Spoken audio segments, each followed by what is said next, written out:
Hello ಸ್ನೇಹಿತರೆ, welcome to my channel. Kabul ಕಡಲೆ ಚೆನ್ನ ಮಸಾಲಾನ ಅಥವಾ ಕಡಲೆ ಮಸಾಲಾನ ಮನೆಯಲ್ಲಿ ಯಾವ ರೀತಿ ಮಾಡೋದಂತ ನೋಡೋಣ ಬನ್ನಿ. ರೆಸ್ಟೋರೆಂಟ್ ಸ್ಟೈಲ್ನಲ್ಲಿ ಮನೆಯಲ್ಲಿ ತುಂಬ ರುಚಿಕರವಾಗಿ ಮಾಡ್ಕೊಳ್ಬೋದು. ಪೂರಿಗೆ ಮತ್ತು ದೋಸೆಗೆ ಚಪಾತಿಗೂ ಕೂಡ ಒಂದು ಒಳ್ಳೆ ಕಾಂಬಿನೇಷನ್ ಅಂತ ಹೇಳ್ಬೋದು. ನಾನು ಇಲ್ಲಿ 100 ಗ್ರಾಮ್ನಷ್ಟು ಕಾಬೂಲ್ ಕಡಲೆನ 1 ಗಂಟೆ ನೀರಿನಲ್ಲಿ ಕ್ಲೀನಾಗಿ ವಾಶ್ ಮಾಡಿ ನೆನೆ ಹಾಕಿದ್ದೆ 1 ಗಂಟೆ. ನಂತರ ಇವಾಗ ನಾನು ಇದನ್ನು ಚೆನ್ನಾಗಿ ಬೇಯಿಸ್ಕೊಳ್ತಾ ಇದ್ದೀನಿ. ನೀರಿನಲ್ಲಿ ನೆನೆ ಹಾಕಿ ಬೇಯಿಸ್ಕೊಳ್ಳೋದರಿಂದ ಬೇಗನೆ ಕುಕ್ ಆಗುತ್ತೆ. ನೋಡಿ, 1-2 ಗ್ಲಾಸ್ನಷ್ಟು ನೀರು ಹಾಕಿ ಒಂದು 10 ರಿಂದ 15 ನಿಮಿಷ ಇದನ್ನು ನಾನು ಬೇಯಿಸ್ಕೊಳ್ತೀನಿ. ನೀವು ಪ್ರೆಷರ್ ಕುಕ್ಕರಲ್ಲಿ ಕೂಡ ಇದನ್ನು ಬೇಯಿಸ್ಕೊಳ್ಬೋದು. ಒಂದು 10 ರಿಂದ 15 ನಿಮಿಷ. ನೋಡಿ, 10 ರಿಂದ 15 ನಿಮಿಷ ಆಯಿತು. ಕುಕ್ ಆಗಿದೆ, ಆಲ್ಮೋಸ್ಟು ಮೆತ್ತಗೆ ಆಗಿದೆ ಎಲ್ಲ ಕಾಬೂಲ್ ಕಡಲೆ. ಇದರಲ್ಲಿ ಹೆಚ್ಚು ಪ್ರೋಟೀನ್ ಅಂಶ ಇರೋದರಿಂದ ಆರೋಗ್ಯಕ್ಕೂ ಕೂಡ ತುಂಬ ಒಳ್ಳೆಯದು. ಒಲೆ ಮೇಲೆ ಒಂದು ಪಾತ್ರೆನ ಇಟ್ಕೊಂಡು 4 ಸ್ಪೂನ್ ಆಯಿಲನ್ನು ಹಾಕಿ ಸಣ್ಣಗೆ ಹೆಚ್ಚಿರುವಂತಹ 2 ಈರುಳ್ಳಿನ ಚೆನ್ನಾಗಿ ಎಣ್ಣೆಯಲ್ಲಿ ಫ್ರೈ ಮಾಡ್ಕೊಳ್ಬೇಕಾಗತ್ತೆ. ನೀವು ಈರುಳ್ಳಿನ ಪೇಸ್ಟ್ ಮಾಡಿ ಕೂಡ ಸೇರಿಸ್ಬೋದು. 1-2 ಸ್ಪೂನಷ್ಟು ಶುಂಠಿ ಬೆಳ್ಳುಳ್ಳಿ ಪೇಸ್ಟನ್ನು ನಾನು ಇಲ್ಲಿ ಹಾಕಿ ಮಿಕ್ಸ್ ಮಾಡ್ಕೊಳ್ತಾ ಇದ್ದೀನಿ. ಎಲ್ಲವೂ ಹಸಿ ವಾಸನೆ ಹೋಗುವವರೆಗೂ ಕೂಡ ಚೆನ್ನಾಗಿ ಫ್ರೈ ಮಾಡ್ಕೊಳ್ಬೇಕಾಗುತ್ತೆ.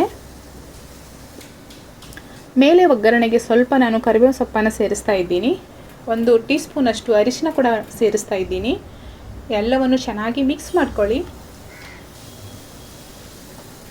2 ಸಣ್ಣಗೆ ಹೆಚ್ಚಿರುವಂಥ ಟೊಮೊಟೊನ ನಾನು ಸೇರಿಸ್ತಾ ಇದ್ದೀನಿ. ನೀವು ಟೊಮೊಟೊ ಪ್ಯೂರಿ ಕೂಡ ಮಾಡಿ ಇಲ್ಲಿ ಸೇರಿಸ್ಬೋದು, ಇಲ್ಲ ಹಾಗೆ ಸಣ್ಣಗೆ ಕಟ್ ಮಾಡಿ ಕೂಡ ಹಾಕ್ಬೋದು.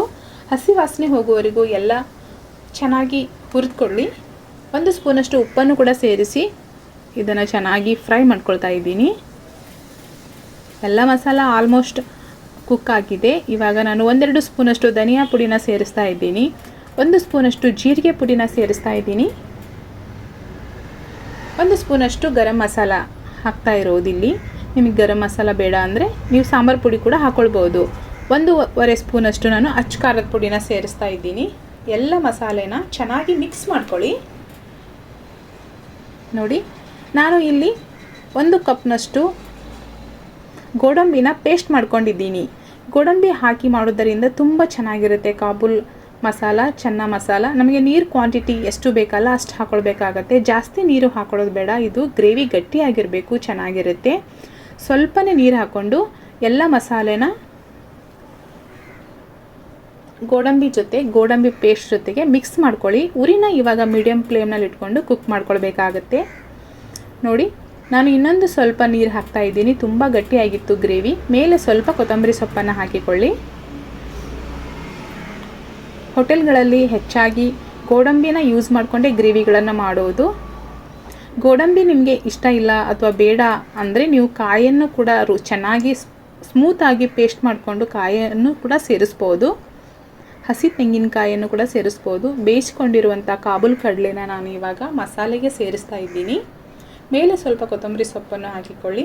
ಎಲ್ಲ ಮಸಾಲೆ ಜೊತೆಗೆ ಕಾಬೂಲ್ ಕಡಲೆಯನ್ನು ಮಿಕ್ಸ್ ಮಾಡಿಕೊಳ್ಳಿ.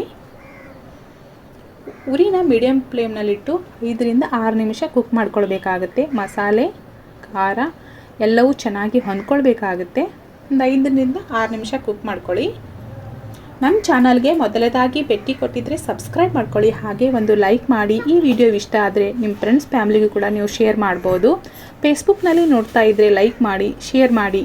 ನೋಡಿ, 6 ನಿಮಿಷ ನಾನು ಕುಕ್ ಮಾಡ್ಕೊಂಡೆ ಮೀಡಿಯಮ್ ಫ್ಲೇಮ್ ಇಟ್ಕೊಂಡು. ಆಲ್ಮೋಸ್ಟ್ ರೆಡಿ ಆಗಿದೆ ಚೆನ್ನ ಮಸಾಲ. ಇವಾಗ ಸರ್ವ್ ಮಾಡೋಣ. ತುಂಬ ರುಚಿಕರವಾಗಿರುತ್ತೆ. ಪೂರಿ ಜೊತೆ ಒಂದು ಒಳ್ಳೆ ಕಾಂಬಿನೇಷನ್ ಅದು. ನೋಡಿ ಎಷ್ಟು ಚೆನ್ನಾಗಿ ಬಂದಿದೆ. ನಮ್ಮ ವಿಡಿಯೋ ವೀಕ್ಷಿಸಿದ್ದಕ್ಕಾಗಿ ಧನ್ಯವಾದಗಳು.